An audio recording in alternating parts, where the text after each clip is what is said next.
Welcome to the 32nd edition of the Jaguar Report podcast. My name is Gus. I'm along with my co-host John. John, how's it going? It's going good. That was smooth. That was a good introduction. Hey man, I'm getting worse and worse every week. I'll be honest, they helped me transition into it, so I appreciate it.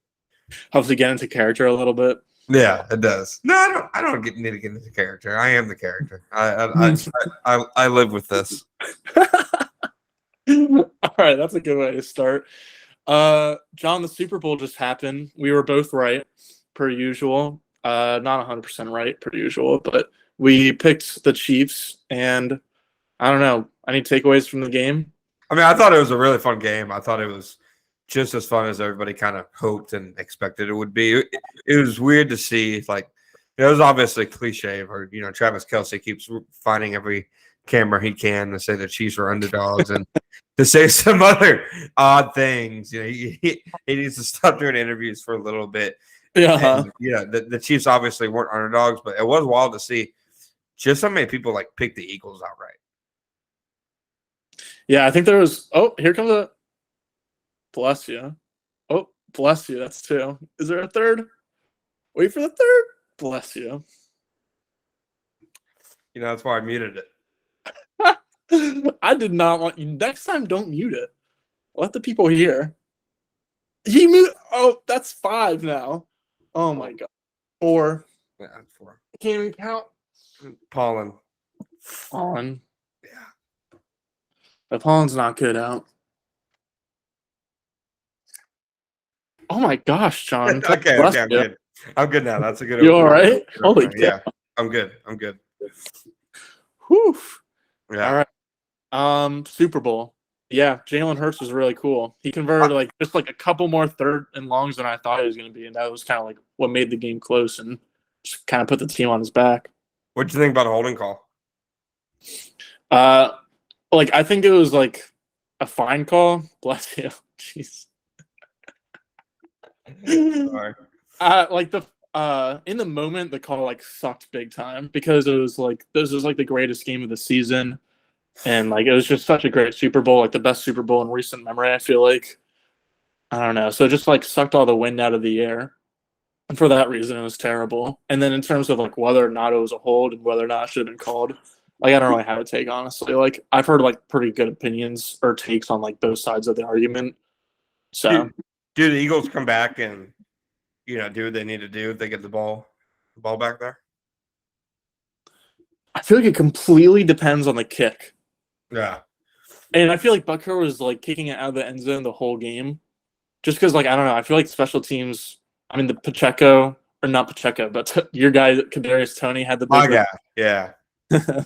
My guy. I don't know. So if it was something where they had a short field and just had to get 25 yards, then yeah, I think AJ Brown gets that and Jalen Hurts gets that. But I don't know. I would have wanted to see it. That's why it sucked. I thought Toney looked a lot like Percy Harvin on the 2 plays he touched the game. I mean, 2 plays he touched the ball during the game. Percy Harvin. Yeah, that's a comparison for him floating out. 20 plays a season. He's the guy. He's the guy. Yeah, well, the touchdown that he had was pretty sweet. He and Sky Moore with the same kind of jet motion and then come back across to beat the over-aggressive man coverage. Got that one from Gene Fournette. Is that right? Yeah, Gene Fournette and Doug Peterson were the architects of that one. Eric Bieniemy and Chad Henne, told The Athletic or whoever that they watched the Jaguars do that play with Jamal Agnew, and that's where they took it from. And I tweeted something about that. And Gene was, very luckily for me, able to text me and let me know that he was the first one to point that out. So, credit to him for drawing that one up. But, yeah, it was wild to see, a Jaguars offensive influence in the Super Bowl because whenever. The influence was huge because, as much as it was, Andy Reid – in the Chiefs and Eagles storyline, there was a little bit of a Doug Peterson Chiefs and Eagles storyline just because it was his former mentor, his former team. They got 2 fourth quarter touchdowns or maybe just second half touchdowns from him. Now, Yeah, I know we're going to talk about coaching hires, but if you're Arizona and you see Gannon, like I know obviously it's against Patrick Mahomes, the MVP and stuff, but if you see Gannon's defense have that kind of performance, especially in the second half, does that give you any pause? yeah, because I feel like the biggest complaint I've heard about Gannon is that his defenses don't adjust, and that like what you get is what you're going to get in terms of like the plays that they have and what they're going to run. And so like a while I have heard that he's like apparently a great interviewer and like a great like locker room guy and stuff like that. Like if you're not adaptable to like in-game decision making, how are you going to be adaptable to like different situations and people around you, and like adaptable off the field too? So I'm pretty skeptical about that one. That's definitely like my lowest graded one. Have you seen the Twitter video the Cardinals posted of him? I have not. I think you should do an impersonation of it right now. No, but I really want you to watch it. It has a lot of you energy. A lot of me energy. Yeah, not in a bad way. I'm afraid of what that means. Not in a derogatory way. Okay. Yeah. Well, yeah. Just watch it and report back later. Okay, sounds good. Report back next show. Next week. We'll do. All right. I mean, is there a way to beat Mahomes? I feel like the way it is like to switch it up, like Anarumo did last year, as opposed to Gannon not switching it up at all in the Super Bowl. Like you have to like just not make it easy for him and hope there's turnovers, right? Is that, or is there any like kind of team building roster construction thing that you think can go into stopping Mahomes? I think it's got to be turnovers because I mean we saw Tampa Bay, a couple years ago, they were obviously able to use, Kansas City's offensive line was a lot worse in 2020 than it was this year, but we saw Tampa Bay's front had a lot of pieces, and we saw them kind of just demolish the Chiefs' offense. Whereas we saw that I'd say the Eagles' front this year, people would take that over Tampa Bay's front a couple years ago, and they recorded no sacks, but it still kind of felt like Mahomes was running for his life, like most of the dropbacks, and like it felt like the defensive line was creating pressure and making an impact. It's just Mahomes is like the hardest quarterback in the NFL, probably to bring down, because of his athleticism, how he processes. So I don't even think the answer is building the defensive line. I think it's just, getting lucky with turnovers and, doing things like the onside kick the Jaguars did against them in Week 10, doing stuff like that and taking your advantages when you can. And basically, it feels like you kind of have to play a perfect game against them. You can't shoot yourself in the foot. Yeah, I feel like you have to both get lucky and like have the ball last. It's got to be both. It's like, as you said, just kind of everything has to go perfect. It feels like. Like it felt like the Eagles had one negative play on offense the entire game, and that ended up being the difference. Mm-hmm. And then just the fact that they didn't have more time. You're right. It was just one play. That looked like one of Lawrence's fumbles against the Eagles. No one even hits him. Just dropped it. Yeah, he has Lawrence. Well, that's one of his few weaknesses, but it's a really weird one. It's just how much he's fumbled. Because I feel like a lot of rookies fumble their rookie, or a lot of quarterbacks fumble their rookie year, and he didn't really clean it up as well as I really expected, I guess. I'm definitely Madden pilled because I'm so used to quarterbacks fumbling every time they rush the ball in Madden that whenever I see them rush it now, and I'm like, a guy's near them, I'm like, oh dang, he's about to fumble this. Whereas with Lawrence, it's actually sometimes he's like a Madden style quarterback when it comes to fumbling. Yeah, it's a little bit all over the place. Yeah. At least he protects himself a little bit. I don't know. I can't think of a quarterback who just straight up doesn't protect himself well. But at least when he does fumble a lot and get hit a lot, it's not gruesome. I can't either. Maybe Daniel Jones. Yeah. Yeah. It's not ironically, yeah, maybe Daniel Jones. Quarterback. Yeah. Quarterback. Yeah. Passer. That's your guy. He passes. That's your guy. My guy, Daniel Jones? Yeah. A lot of my guys I'm just unaware of today. All right. Moving on. The biggest Jag news of the week was Calvin Ridley applied for reinstatement on Wednesday. Is that correct? Tell us about it, John. What does that mean? What's the timeline? how involved can he be in the team now? Well, he's not actually reinstated yet, so he still has to kind of be like kind of business as usual. He can't be with the team until Roger Goodell and the NFL reinstate him. The most like similar circumstance, like the only other time Goodell's ever suspended a guy for this, and then obviously reinstated him because everybody, I want to say Ridley is the fifth guy to ever be suspended for this, and all four other guys have been reinstated. One of them went on to be arrested for like running gambling rings and stuff on the NFL. He still got reinstated beforehand, so there's at least the precedent that's going to happen. But Josh Shaw in 2019, he was suspended for gambling before the season, and he got reinstated on like March 20th. And the Super Bowl that year happened on like February 2nd or February 3rd. So the Super Bowl actually happened earlier, than the Super Bowl happened this year. And, it just feels like kind of around the start of the new league years when it seems like it's most likely for it to happen. I know, I get lost in translation or something. I had several people ask me on Wednesday, like, so is he like back in the NFL now? And no, this was the first day he could tell the NFL, he wants to petition to be back in the league. It's basically the first time he can say, okay, I learned my lesson. Can I play football again? And now the NFL, of course, is going to be completely bureaucratic about it and take probably like 5 to 7 weeks to, make the pretty simple answer, which is yes. He's obviously going to be reinstated, but I'd expect, like, in terms of timeline, I know everybody's waiting for, like, the Jaguars Twitter account to post that first video of Ridley and, like, Doug Peterson meeting at the stadium, but I think it's going to be closer to, like, happening during when, like, free agency happens than anything else. I know the league year does start specifically on March 15th, so it's less than a month until the free agency period begins. And yeah, I mean, it's just been such a long process so far. I think that's why people are on Twitter are like, oh, Calvin Ridley's in the news. That must mean he's back. It's like, no, he's in the news, but he's just still not back yet. We're still waiting a little longer. It is a good sign he applied for reinstatement within a few hours of first being eligible to do so. The first, he's still very much online too. Yeah, picking up good signs on Twitter too. He's very online. I mean, Gus, somebody, like, I've been asked a few times, do you feel like people are, maybe kind of overhyping the presence of Ridley? Nationally or locally? Locally. Honestly, not really. I think it's like fair. Like, I feel like Ridley was like a borderline top 10 receiver.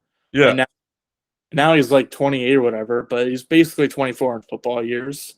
That's my thing. Like, he wasn't not playing football for injury reasons. Like, there's nothing wrong with him physically that should suggest you're a bad person. That should suggest that he's not like around, to being the same, guy, like around being the same physical shape, peak shape. I mean, we talked about it on here before, talking to guys who have trained with him. He looked amazing in training, and I don't think the Jaguars would have made this trade if they didn't feel confident in that either. So I really don't think it's like, basically, if he can give you what Marvin Jones gave you, it's already a solid trade. And the chances of him doing much more than that are just like way up there. Take that stupid grin off your face. Take that stupid grin off your face. I was just gonna say, I feel like I could do more than Marvin Jones did. That's unfair. That's unfair. The fact that I thought it, though, in my head, even if it's not true, like, it's a pretty low floor. And so, like, I feel like as you said, it's like important that he's been out for a while because of a non-injury reason, which makes it like just like way more safe in terms of what to expect in terms of future production, I feel like. And like from what we've seen from Trevor and Doug last year and from Ridley the last time he was in the league, like, all signs point to it going pretty darn well. Yeah, I mean, Zay Jones and Christian Kirk had career years under Doug Peterson. Zay was almost a 1,000-yard receiver. Like, there's no reason for me to just look at Calvin Ridley's skill set and think that, he can't put up huge numbers immediately. Like Connor Orr with SI, he did his annual, predictions for every team after the Super Bowl, and his was that Ridley would have a career year in every major stat. Oh, yeah. Wow. You like that? What Yeah, I do you do think like about that. I'm gonna look up his stats real quick to see like what stat line that would I be. don't think it's outrageous. I Okay, don't so think it's outrageous. his best year was 2020 when he played 15 games. It was actually, which is the only game he started more than 10 games. But he had 90 catches, 1,300 or 1,374 yards, and 9 touchdowns on 143 targets. That's a pretty good year. So 95, He was 1,400, just 10 touchdowns. a second team All Pro selection. That's a pretty good year, That's a man. good line. I don't know. I liked the take when I first heard it. I guess that makes it even better take though if it's like a take, because then like if it's not that bold of a prediction, it's like not a Yeah. take. Okay, so I'm It's back on. predicting him to, it's predicting him to have like an all-pro season. How much do you think Christian Kirk is going to improve? Like, do you think it's going to show up in the stat line where he's going to take a jump in yards and touchdowns, or do you think it's like he'll be like better in terms of like what he brings to the team, but it won't necessarily show up individually? I think he'll be more efficient. Like I think for as good as Kirk was volume wise, like I mean you see the same metrics I do. Are there any efficiency metrics I really loved Kirk this year? No, like maybe like slot heavy ones. Yeah. But even those were like more volume. You're right. It's not really a ton of like efficiency stuff that stands Yeah. out. So I could see maybe the volume going down, but him like doing more with the touches he gets. Yeah, that's fair. And like, yeah, it was really just like the efficiency was good compared to other Jaguars receivers, but compared, I don't know, Like, Pro Bowl receivers. did you see the ESPN 538 article on like using the ESPN like metrics to rate wide receivers, and it was on like openness score, yards up the catching. I know what you're talking about. I haven't seen like the latest. So all four of the Jags guys, you know, Zay, Marvin, Kirk, and Ingram, were in like the 40 to 50 range. That's nasty work by Doug. What do you think? Like, what's your take on that? I think that's Is that harsh? I want to say Ingram was the highest. In terms of open rating. I would definitely like Kirk was definitely just the best player getting open. It was like overall, not like overall rating. Yeah. That basically they didn't have a top 40 receiver is what it was insinuating. I mean, Kirk is definitely a top 40 receiver. I thought so. Again, I'm not sure if there are any like metrics that actually say that based off last year, but I think you're just using the eye test. I think it was pretty obvious he was. I'm gonna try to figure out what he ranked in just like yards per route run among all receivers. Yeah, I got you. All right. Ingram was 41st. Kirk was 43rd. Marvin was 46. And Zay was 48. And that's just like overall receiver grade. Yeah. Pretty like I think it's harsh, especially for like Kirk and Ingram, but I also think it kind of better illustrates than maybe most other metrics that the Jaguars didn't really have like a dude who like could carry the weight of the pass game. I think it says a lot about Peterson and Lawrence. You know what I mean? Yeah. According to PFF, among eligible receivers, so just like receivers with at least something amount of targets, Kirk ranks 29th in yards per route run, tied with Mike Evans. I'm right above DJ Moore and Devontae. That sounds about right. Yeah. I mean, he ran a ton of routes. Top 30 for sure. Yeah. But also barely, I guess. and see, Ridley's the kind of guy I think can be like top 10, top 15 and these kind of things.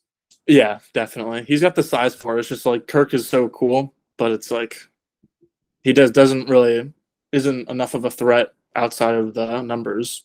He's a really good guy for a creative like play caller like Peterson to have, you know, especially like in today's NFL and with how many condensed formations they do. Like he can just come naturally open so often, but you know, they don't have a guy like the Eagles have who, you know, guys who, you know, when it's 1-on-1, they can just be like, okay, you know, F it. AJ Brown's out there. I was wondering because like the Chiefs have put so much into like their speed motion guy, like a ton of resources. I mean, they drafted Mecole Hardman in the second round.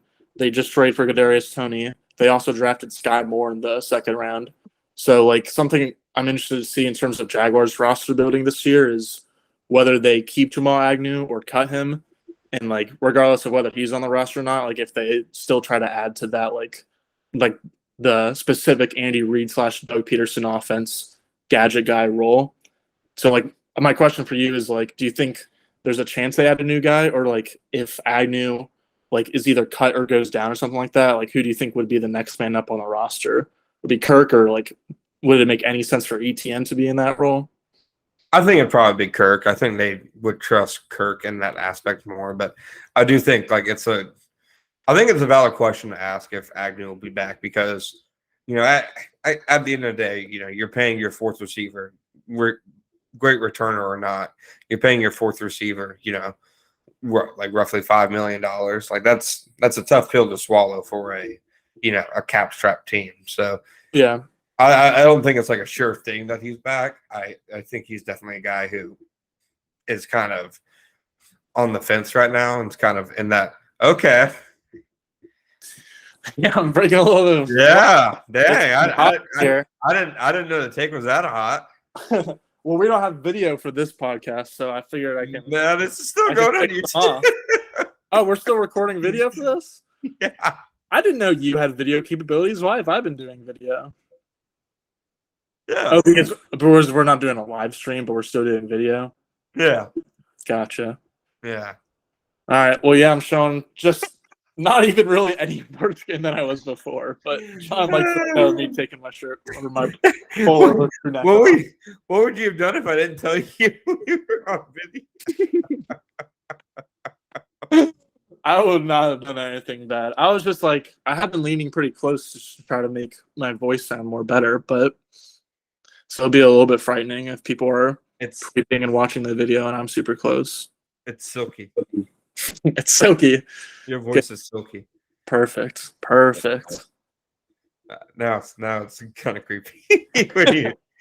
Okay, let's move on then. Any other like notes on Ridley before we get to the coaching hire grades? I'll say that I'll agree with Mr. Orr. I think he sets career highs. I think he goes crazy with Doug, with Trevor. He's going to be in such like a wide receiver friendly scheme. Like again, like Zay Jones, 800 yards. Like I'm sorry, nobody predicted that. Even like the staunchest of Trent Baalke and Zay Jones, supporters did not predict him to have the kind of year that he had. The only people that were predicting Zay Jones 800 yards were like the people who were just trolling and doing it as a bit. Yeah. So I love the take. I'm not gonna like jump on board with it. I don't know if I would, just because like I saw how much like Trevor improved throughout the year went on in terms of like not just in the offense but like familiarity with his receivers. So that combined with Ridley not playing for a while, like I would just like bet any over available for Ridley's second year. In the first year, I mean, I wonder what like his like receiving yards line would be, because I would 100% bet the over for that. I just don't know if I would bet the over for his career best. That's so all. You think he gets a second year, like for sure? Yeah, I think he's like playing in teal for multiple years. Okay, I like it. He's a good poster. What about Nuke? Any like is Nuke gonna happen? That kind of like fell off a little bit. I feel like that was like a hot subject for a couple of days, and then it's like, man, no one really cares anymore. No, he saw the Jonathan Gannon video and decided to retire. Not even try to play for a different team. Nah, that took all the love of the game out for him. No, it was like the Jaguars, like they could do it if they really wanted to, but nah. I mean, there's already like almost like too many mouths to feed. I know people like think it's Madden and they're like, oh, just have like a Pro Bowl, All Pro player at every receiver spot and everybody will be perfectly content. And no, it's not. Like there's only one football, dude. You need to figure it out how to get it to everybody.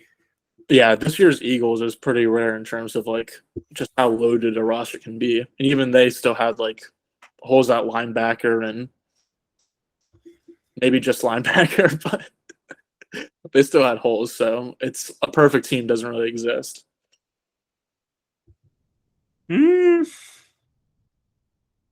Some of my Madden teams are pretty nasty. Okay, that's what I thought. I'm not gonna lie. I'm not You gonna building lie. up the 95s in Ultimate Team or what?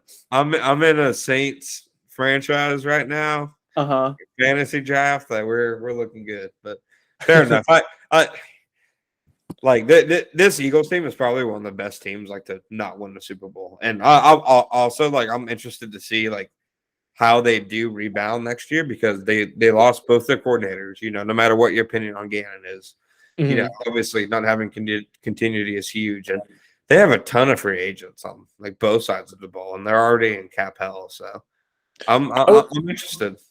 I'm definitely interested too, but like Hurts's performance in the Super Bowl like convinced me. Like I was not really convinced of the Eagles Chiefs or the Eagles coaches like going all the way up to the Super Bowl, and I feel like that's maybe what cost them. But like in Hurts, I was unsure of too, but not anymore. Like so, I think they're gonna be like a playoff team next year because I trust Hurts.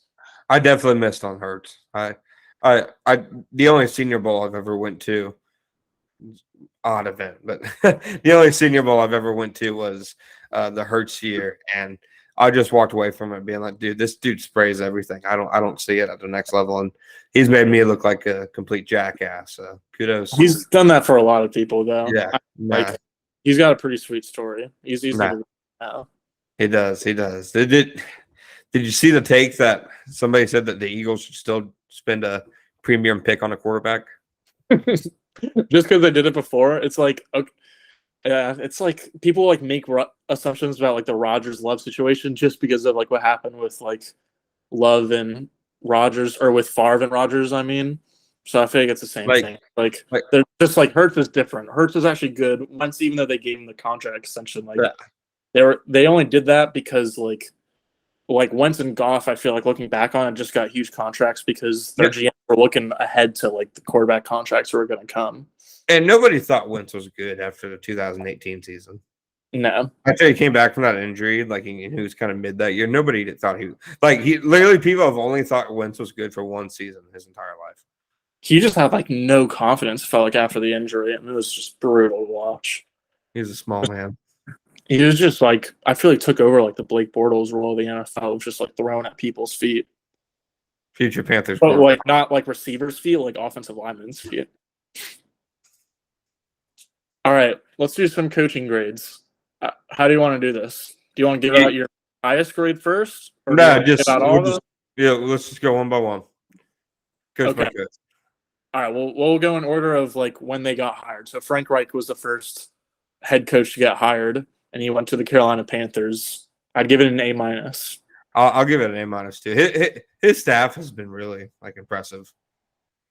I don't know if he's like got that like alpha dog in him, like the alpha dog mentality, because I feel like he like will like go up at the half a lot and then just like kind of loses games. And I feel like that's a big part of that is like I don't know. He hasn't really had a quarterback ever because he had Andrew Luck for his last year, but that was it.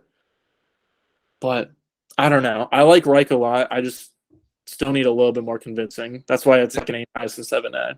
They got to figure out quarterback, but I think the staff he has put together has been, awesome. Between Jim Caldwell, obviously, adding a defense coordinator from Denver. So, but I don't know. That division just sucks so much that I could see them just being like barely competent, and I hope that's where Anthony Richardson ends up.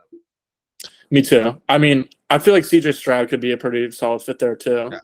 But like the defense, I think like if Wright can get enough out of like a running rookie quarterback, like the defense might carry them to the playoffs in the first year. Just because, as you mentioned, like I don't know anything personally about their new defensive coordinator from Denver, but apparently like everyone loves him, and then they've got so many young pieces on defense. And while we were recording, they hired Thomas Brown from the Rams as their offensive coordinator. So Cooter stays in Jacksonville.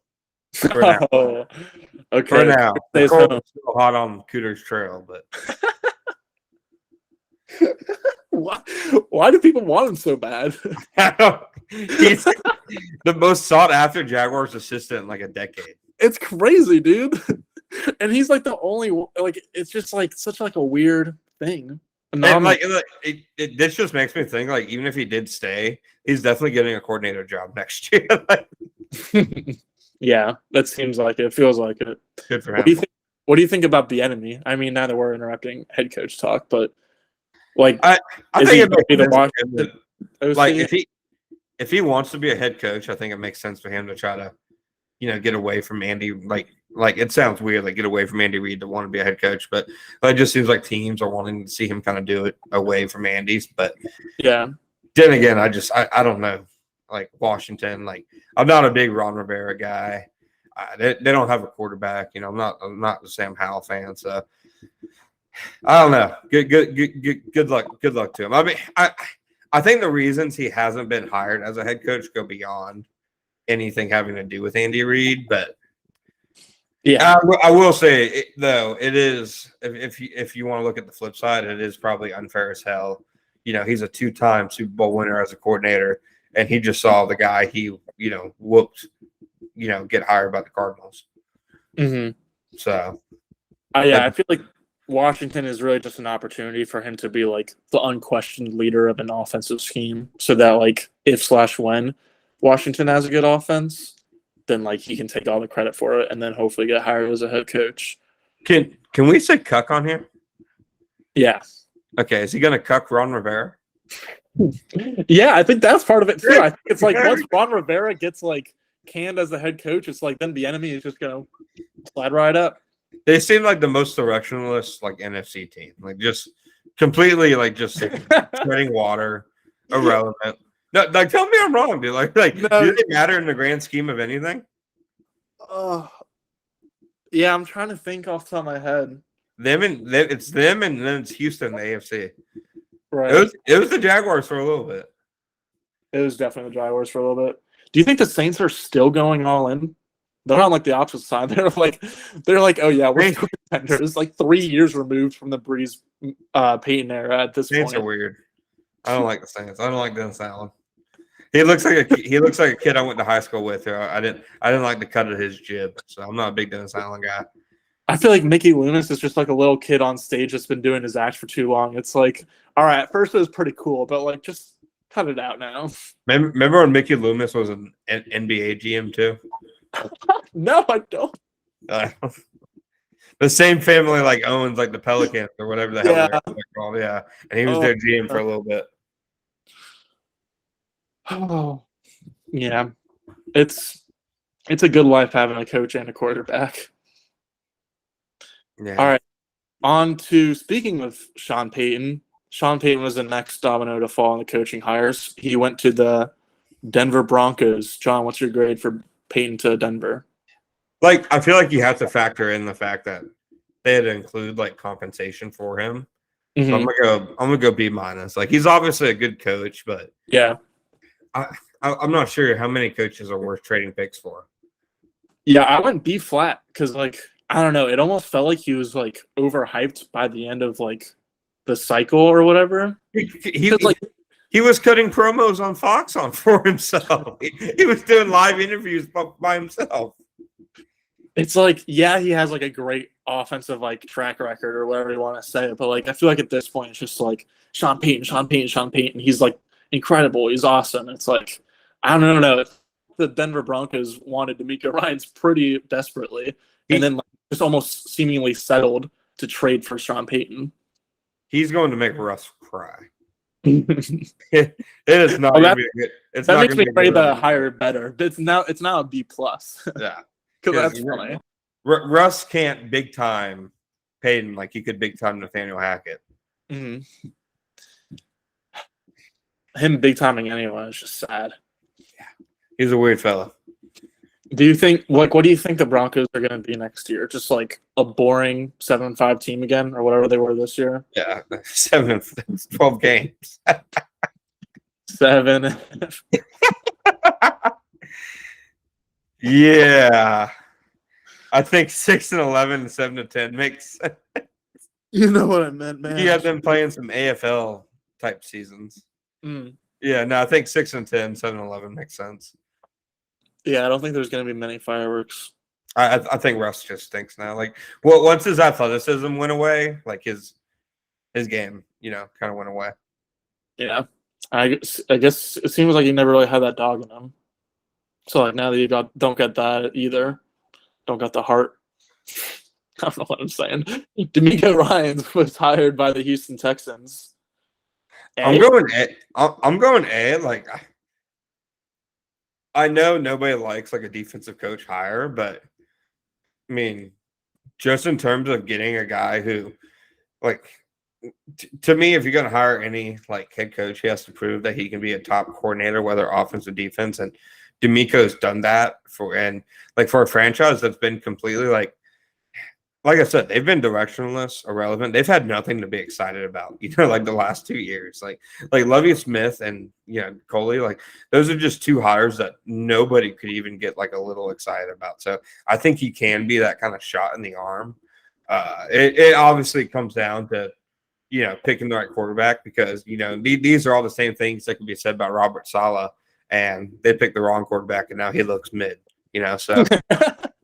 No, I'm being serious. I know, just like the way you said he looked mid. He does. Robert Saleh is mid.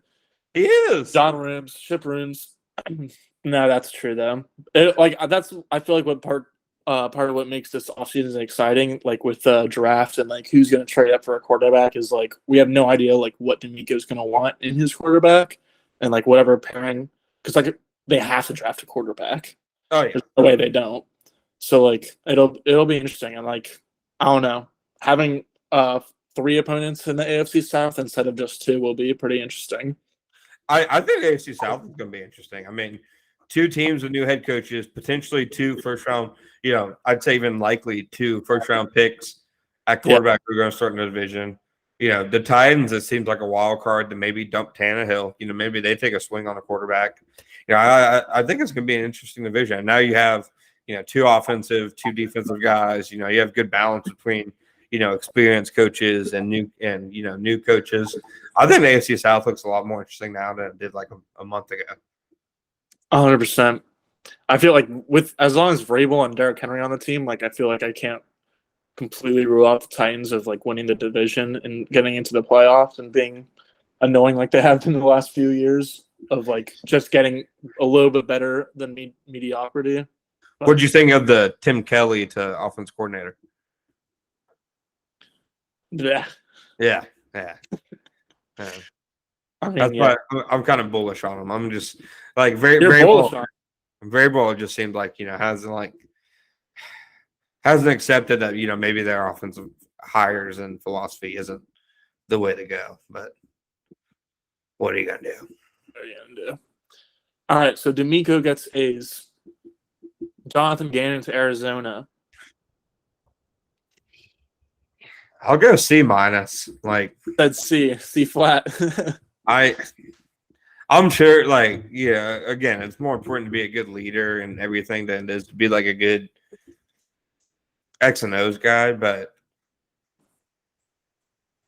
I was I watched one clip today, not the clip that you wanted me to see, but I saw one clip from like his press conference, and it was just, or maybe it was his interview on NFL Network. He's like an NPC. He was just like unconvincing. I was like, he was like an NPC. That's actually a great call. Yeah. It's like that's a genuinely a good way to describe it. It's just like, so we're gonna. Jalen was pretty good. We had a good system there, and yeah. I feel like they needed like an alpha head coach after Cliff, and because of Kyler, and I'm not sure they got one. I'm not sure either. We'll see. I was a little surprised to see that they were like having trouble getting a head coach because of Kyler. It seemed like, which I don't know. I've kind of been a team Kyler guy for a couple of years. Were you surprised by that? Do you like Kyler? Do you like him? It's not that I dislike him, but I can see I'd imagine he's probably not the easiest quarterback to work with. I mean, he definitely told Cliff to basically jump off a Cliff, on live TV more than a couple times, and apparently, like, one of Cliff's biggest issues was that he wasn't that, like, alpha who would be like, no, this is my team and stuff, and who would be tough on players and stuff like that. So Yeah. I don't know. I will say the thought of him and Brian Flores together did seem kind of toxic, so I was kind of rooting for that. That would have been a terrible pairing. I wanted Sean Payton to go to Arizona, honestly, just because I do like rooting for Kyler. So it was like, I don't know, big offense guy, a guy who's coached offense and won in the NFL before. Two things that Cliff hadn't done. They would have called each other names in the media.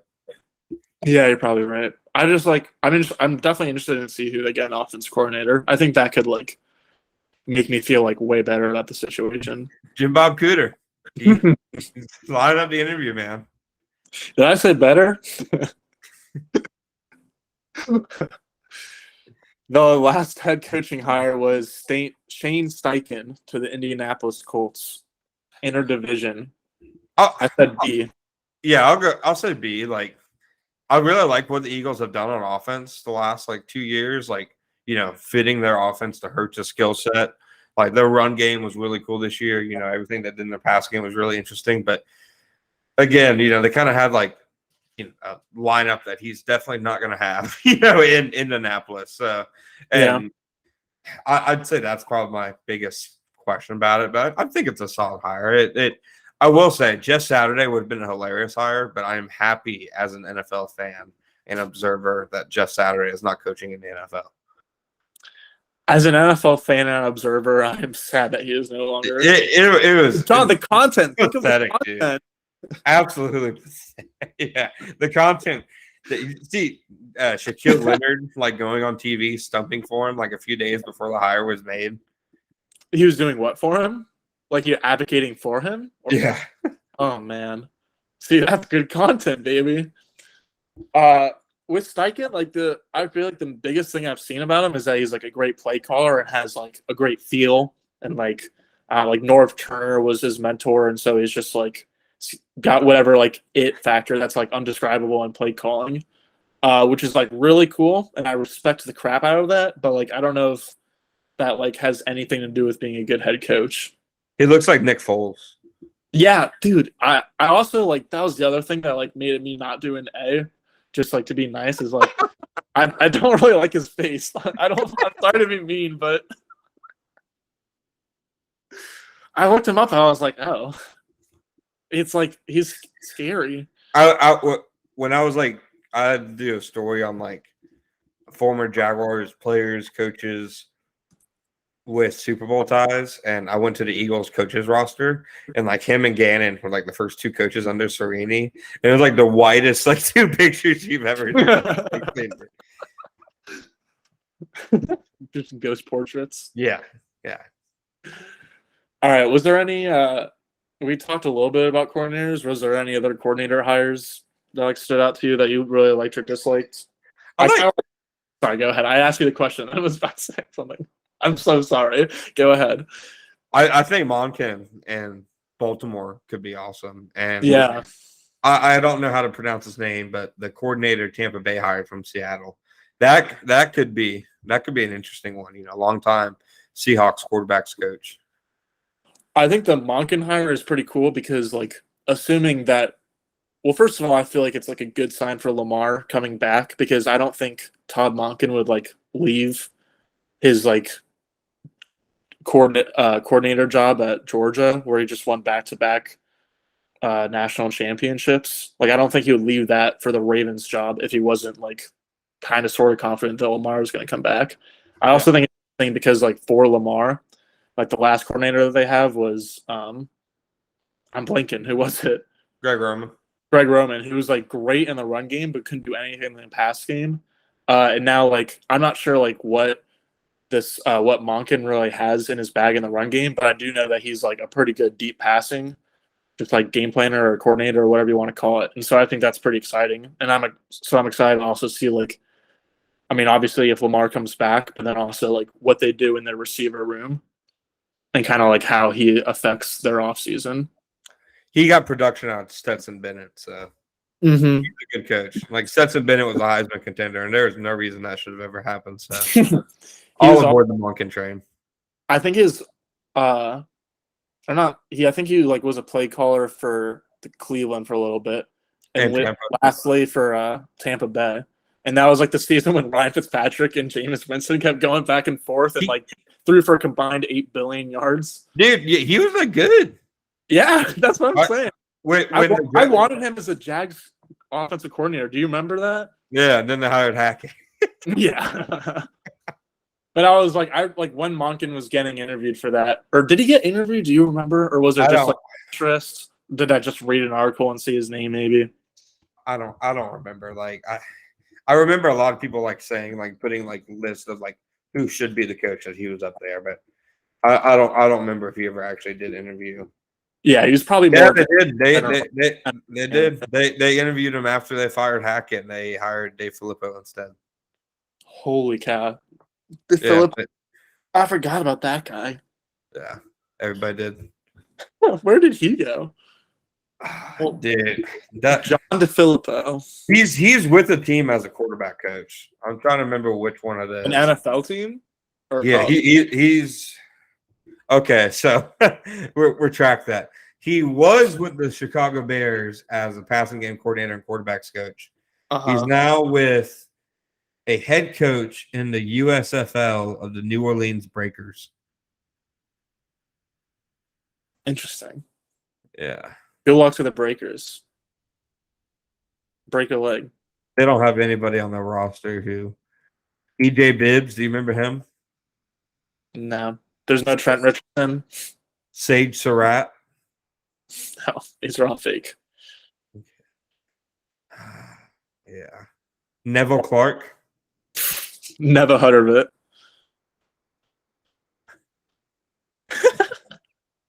it. Taywan Taylor. That one sounds familiar. Yeah, played at Western Kentucky. Maybe. Yeah. There you go. Well, there you go, though. Outside of Monken, I would say I'm going to stop you from looking up these players. Other than Monken, I liked Kellen Moore. Like, I liked it for the Chargers and didn't like it for the Cowboys. I feel like going from that one Lombardi guy, that one guy from the Lombardi family, going from him to Kellen Moore in LA is an upgrade. And then from the Cowboys, going from Kellen Moore to Brian Schottenheimer, another former Jag, is a downgrade. Yeah, I like Kellen Moore. Like, yeah. Offense wasn't the Cowboys' problem. Like, yeah, they got smacked in the mouth against the 49ers a couple times, but who didn't, you know?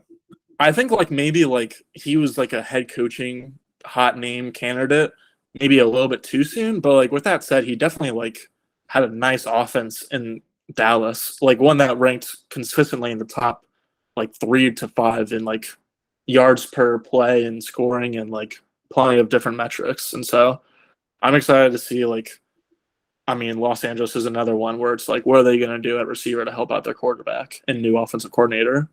I want to say Aaron Rodgers more or less called McCarthy dumb when he left Green Bay. He was like, oh, I really liked him. I just didn't learn anything from him.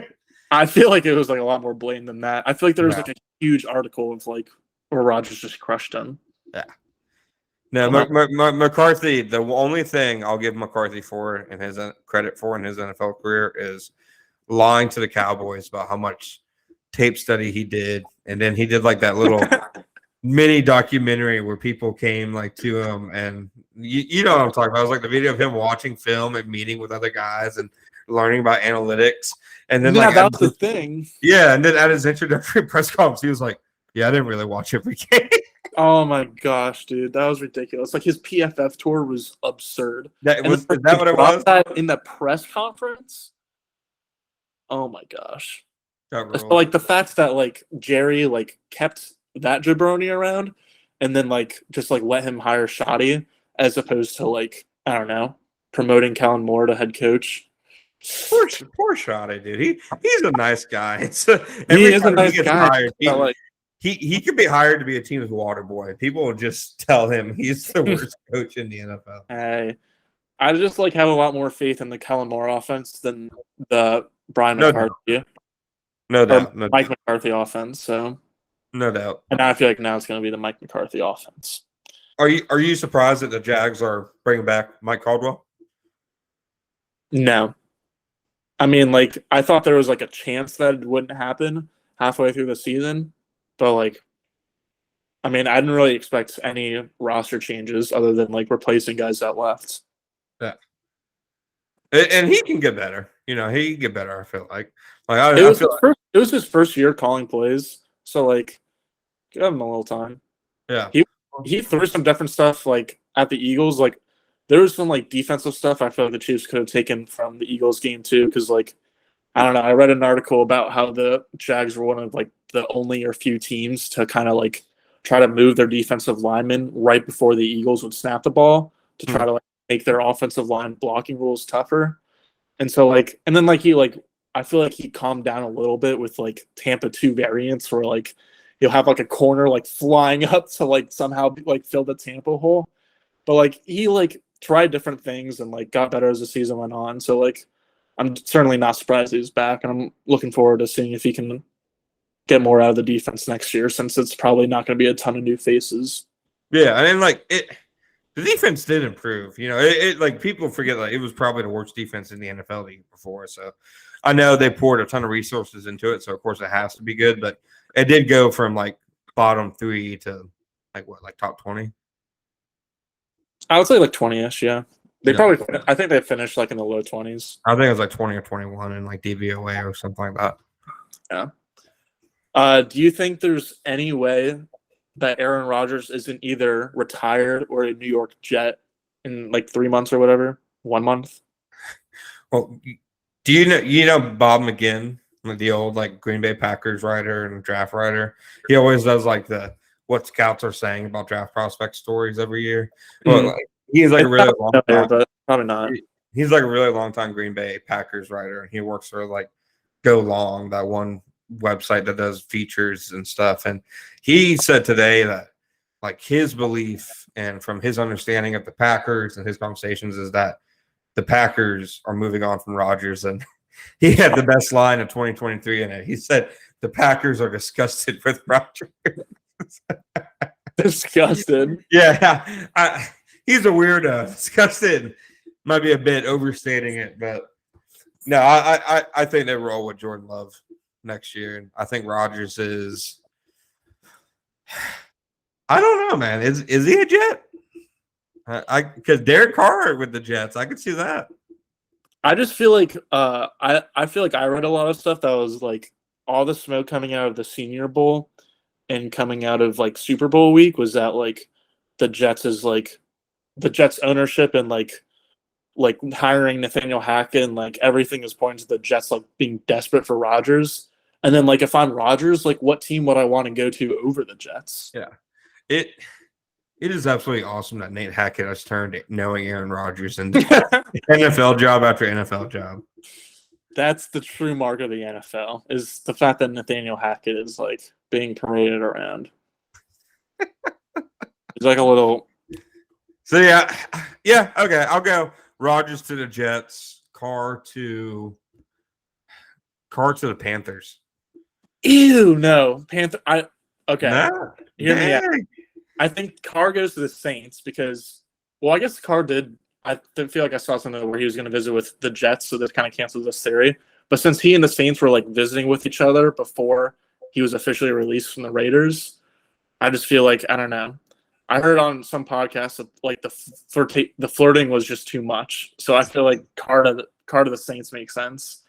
And then like I don't know, Reich has been just dealing with like all these like scrub veteran quarterbacks for the past few years in Indy. I feel like he's definitely going to want to draft a young guy. And like whether it's Stroud or Richardson, like or they move up or they don't, a rookie quarterback seems to make a lot of sense for Carolina, in my opinion.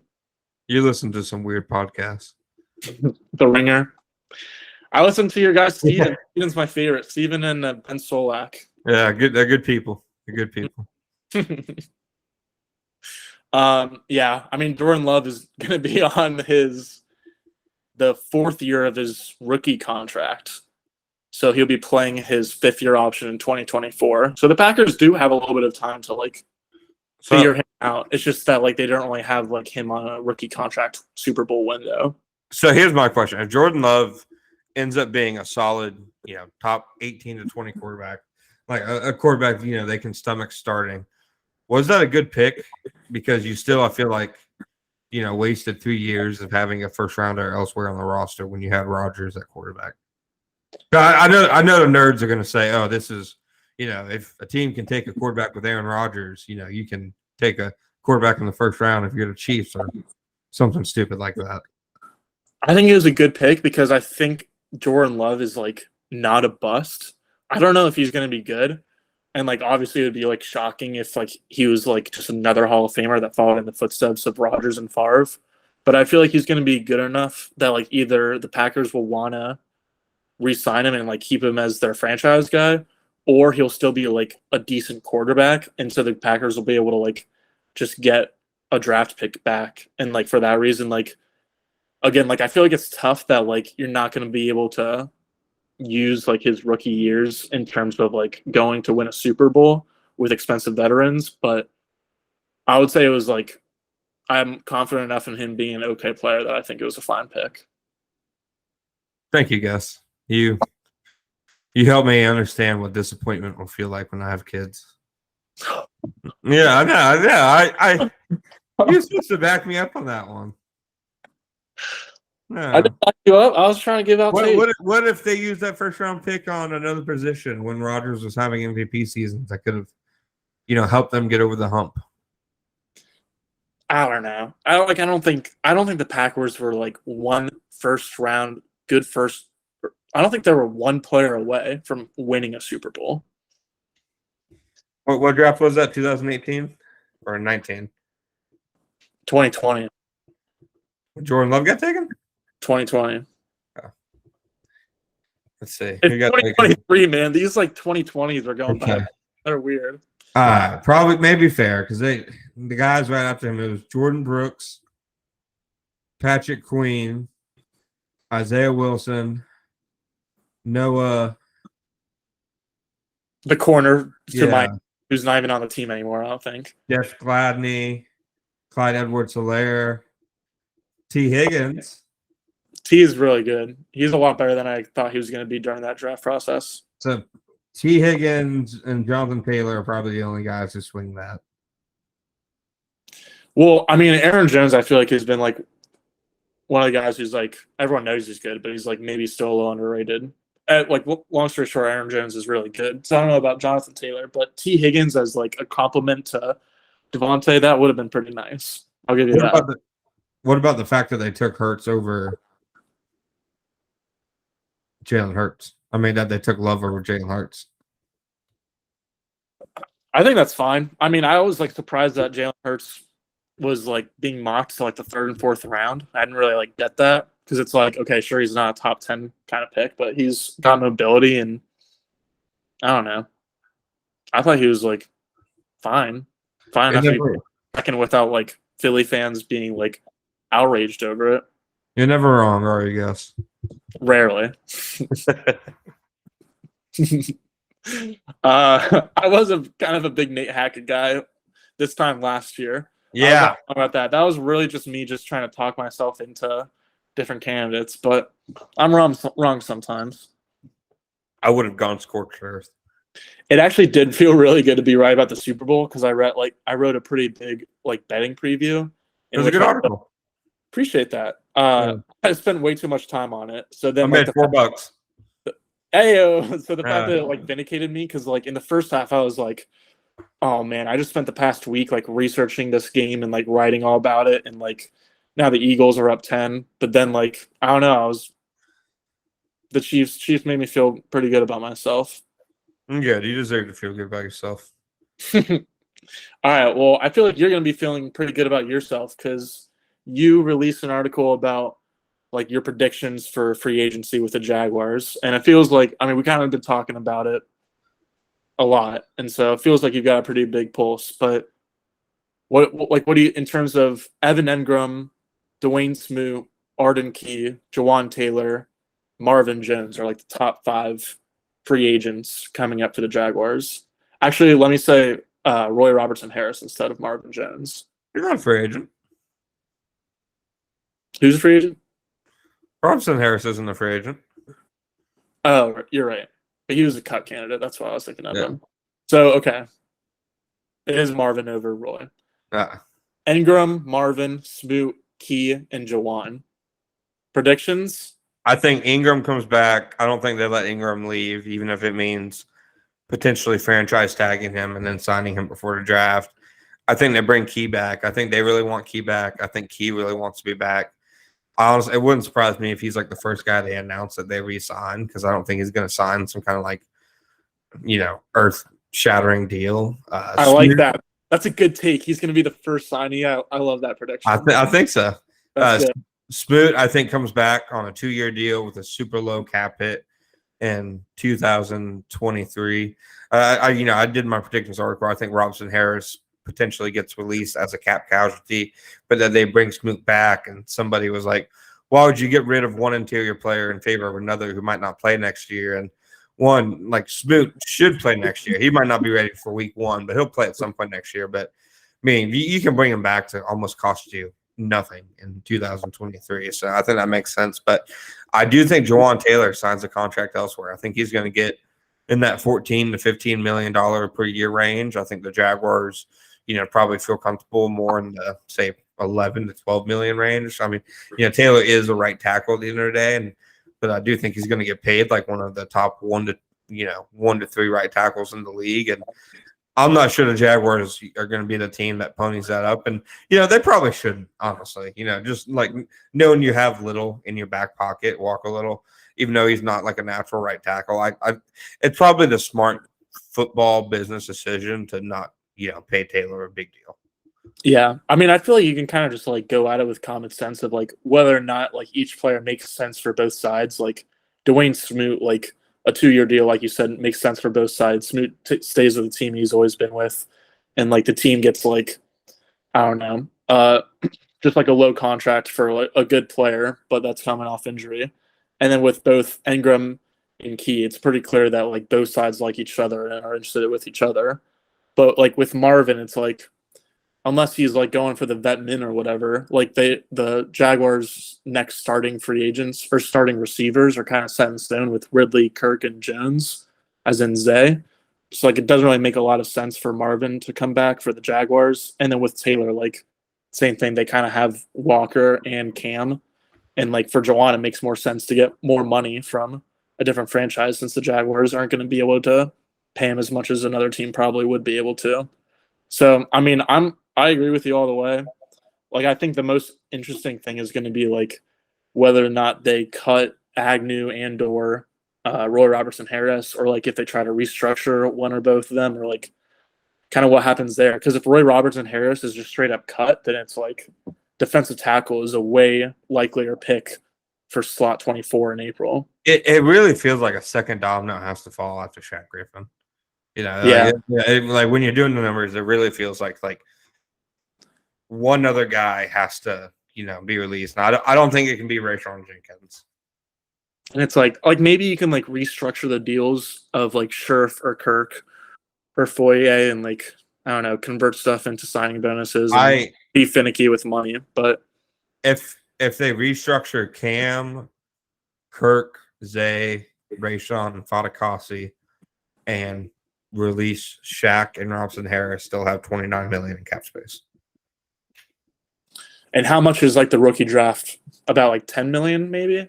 Yeah, so that gives you enough to re-sign, a couple guys, depending on making them low, cap hits, and then I think they'd be expected to have like 60 million, the next year. The only thing is it would lock, like if when you do that, it kind of locks you into that deal, like with that player. So like Rayshon, Cam, Foley, Zay, they all have 2 more years on their deal. So it's basically saying, okay, these guys are staying for 2 more years.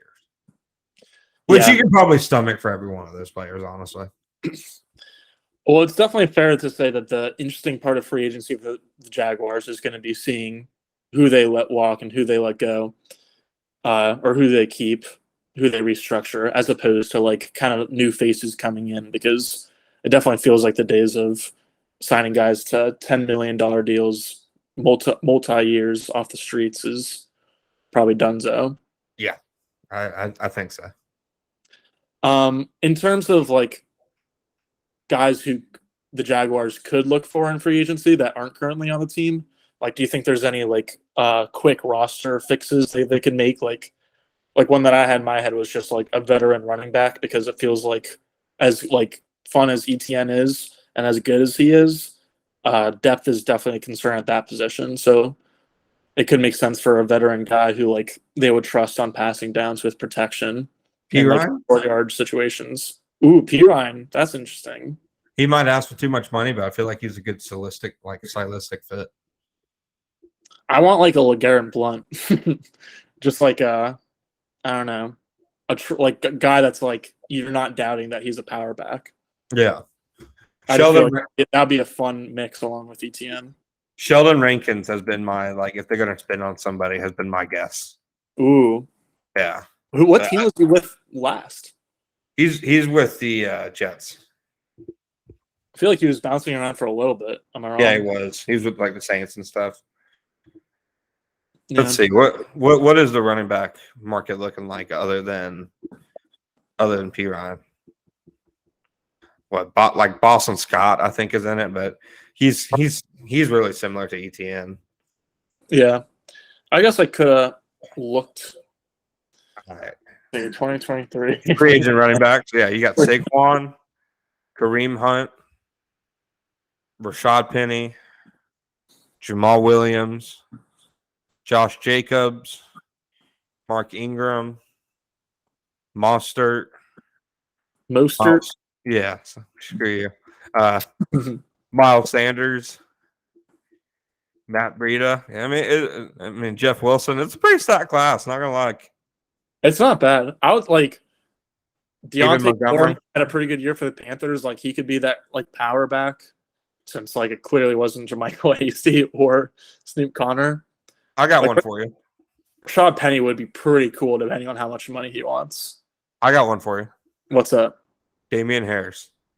Yeah, I like that a lot. That was one of the names that I was thinking of, because like it feels like it's kind of, I don't know, who's that other running back, Stevenson in New England. It feels like it's his backfield now, and like Damian Harris is, I don't know. We'll see. I feel like did they re-sign Sony Michel, or did they trade him before extending him? I couldn't tell you what team Sony Michel plays for. Oh, well, he doesn't play for a team anymore, but he got traded to like the Rams or something. Yeah, I think Damian Harris could be pretty cool. That could be like a good underrated guy to look out for. Yeah. I feel like slot cornerback is like another one. It's like, there's usually like a decent veteran that you can get for, because it's slot cornerback and not like a premier shutdown outside guy like a James Bradbury. Like, I don't know, Chauncey Gardner-Johnson. Are you saying there's a chance? Tell me there's a chance. Michelle averaged 2.9 yards per carry for the Chargers last year. Ew. No, I don't. I think maybe they signed like a veteran defensive lineman and maybe a veteran corner, and I think that's it. I would be surprised, like whether or not it's nickel or outside. Like, feels like they're gonna have to do something in free agency at cornerback in terms of depth. All right, John. You got anything else today? Keep your eye out for my prospect profiles. They're going to start coming out in the next few days. I've finally gotten a hand on some college, all 22. Can't post it because of the man, but it's hard to find out there. So watched about 4 games of Keely Ringo, and I'll have my full thoughts on him as a player. Profile out on him coming out, and then I'll be at the combine in a couple weeks. So everything I hear in Indianapolis about the Jaguars, the scuttle from other NFL, folks, I'll make sure I keep you guys updated. That's pretty sweet. I got nothing going on the next couple weeks. Is Ringo the first guy that you watched? Yeah, he is. Yeah, I think I'm. Last year, I feel like I said last week, I mostly watched receivers last year. I'll probably do corners this year. So, do you do? I've watched so many receivers the last 2 drafts, and the only one that took was Jalen Camp, who I still have never seen a snap of. Yeah, no. I watched I saw 3 highlights the day that he was drafted, and that was it. So did Urban Meyer. All right, let's get out with that. Thanks everyone for tuning in. We'll maybe be back next week. We got to think of some stuff to talk about. But until next time, thanks for listening/watching. Peace.